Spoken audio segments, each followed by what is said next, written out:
السلام علیکم ورحمۃ اللہ۔ ہم سورہ بقرہ کو تجوید کے ساتھ میں پڑھنا سیکھ رہے ہیں اور الحمدللہ سورہ بقرہ کی 63 یعنی 63 آیتیں مکمل ہو چکی ہیں۔ آج کے سبق کے اندر ہم سیکھیں گے آیت نمبر 64 اور 65 66، یہ 3 آیتیں آج کے سبق میں سیکھیں گے، 64 65 66۔ تو چلیے سبق کو شروع کرتے ہیں۔ اعوذ باللہ من الشیطان الرجیم، بسم اللہ الرحمن الرحیم۔ ثم تولیتم من بعد ذلک، ثم کے میم میں غنہ کریں گے اس لیے کہ میم پر تشدید ہے، اور جب میم پر تشدید ہوتی ہے تو میم میں غنہ ہوتا ہے۔ تولیتم، تم کے اندر یہ دیکھیے ایک میم ساکن ہے اور اس کے بعد میں ایک اور میم آ گیا، تو جب میم ساکن کے بعد میں میم آتا ہے تو پہلے والے میم کو دوسرے والے میم میں مکس کر دیتے ہیں، ادغام کر دیتے ہیں اور غنہ کر کے پڑھتے ہیں۔ تولیتم من بعد، یہاں پر دیکھیے نون ساکن ہے اور اس کے بعد میں یہ با آ گیا، تو جب نون ساکن کے بعد میں با آتا ہے تو وہاں نون کو میم سے بدل کر کے پڑھتے ہیں۔ اسی وجہ سے یہ چھوٹا سا جو با کے اوپر میم بنا ہوا ہے یہ اسی وجہ سے آتا ہے، کیونکہ یہاں پر نون نہیں پڑھا جاتا بلکہ میم پڑھا جاتا ہے۔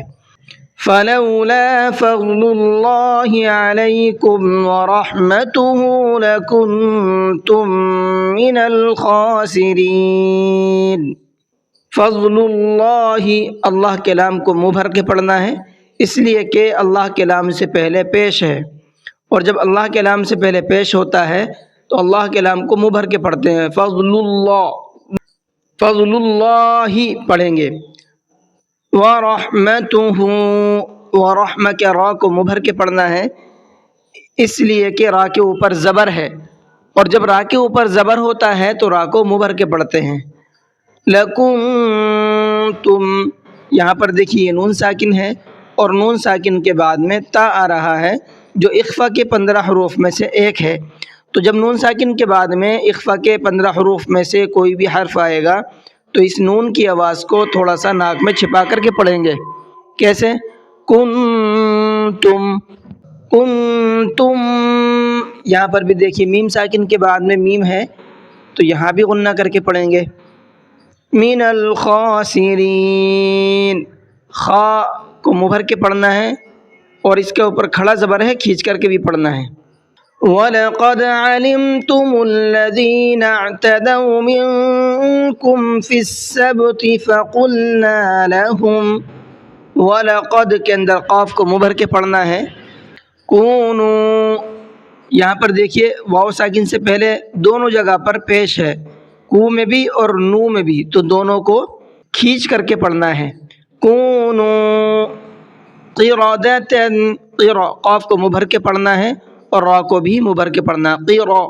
قردۃ، اور تا کے اوپر تنوین ہے اور اس کے بعد میں خا آ رہا ہے، اور خا جو ہے اظہار کے حروف میں سے ہے۔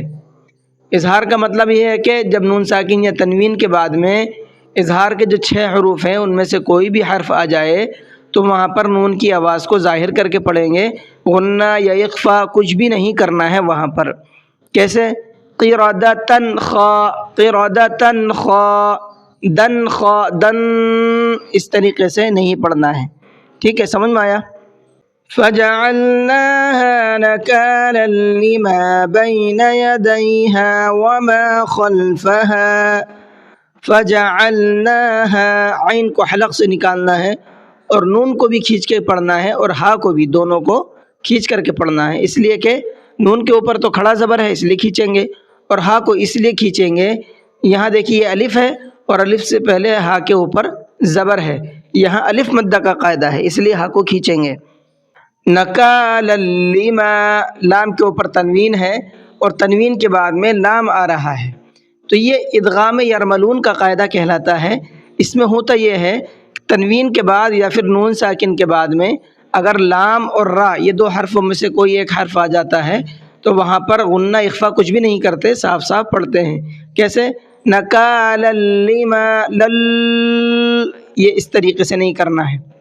بین یدیہا، بینہ کے نون کو کھینچنا نہیں ہے اس لیے کہ نون میں حرکت کا قاعدہ ہے، اور یدیہا کے ہا کو کھینچنا ہے اس لیے کہ یہاں پر بھی الف مدہ کا قاعدہ ہے۔ وما خلفہا، وما کے میم کو بھی کھینچنا ہے، خلفہا کے ہا کو بھی کھینچنا ہے، دونوں جگہ پر الف مدہ کا قاعدہ ہے۔ وما خلفہا وموعظۃ للمتقین، وموعظ، عین کو حلق سے نکالنا ہے اور وا کو منہ بھر کے پڑھنا ہے۔ تلل، یہاں پر بھی دیکھیے تنوین کے بعد میں لام ہے تو غنہ اخفا کچھ نہیں پڑھیں گے، صاف صاف پڑھیں گے۔ تل للمتقین، متقی، قاف کو منہ بھر کے پڑھنا ہے۔ تو یہ تو آپ کا تجوید کے ساتھ تھا، جہاں جہاں پر غلطی عام طور پر ہوتی ہے تو وہاں پر میں نے آپ کو نشاندہی کر دی ہے، وہاں پر آپ کو بتا دیا ہے۔ باقی اب پڑھ کر کے دیکھ لیتے ہیں پڑھنا کس طریقے سے ہے۔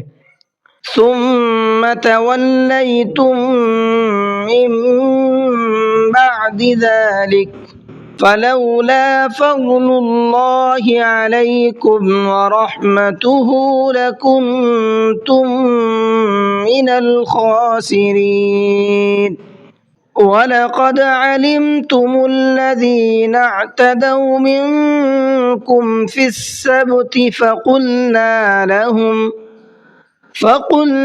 لَهُمْ كُونُوا قِرَدَةً خَاسِئِينَ فَجَعَلْنَاهَا نَكَالًا لِمَا بَيْنَ يَدَيْهَا وما خلفها وموعظة للمتقین۔ جی یہ 3 آیتیں آپ کی ہو گئی ہیں، تو آج کا سبق صرف 3 آیتیں ہی رہنے دیتے ہیں۔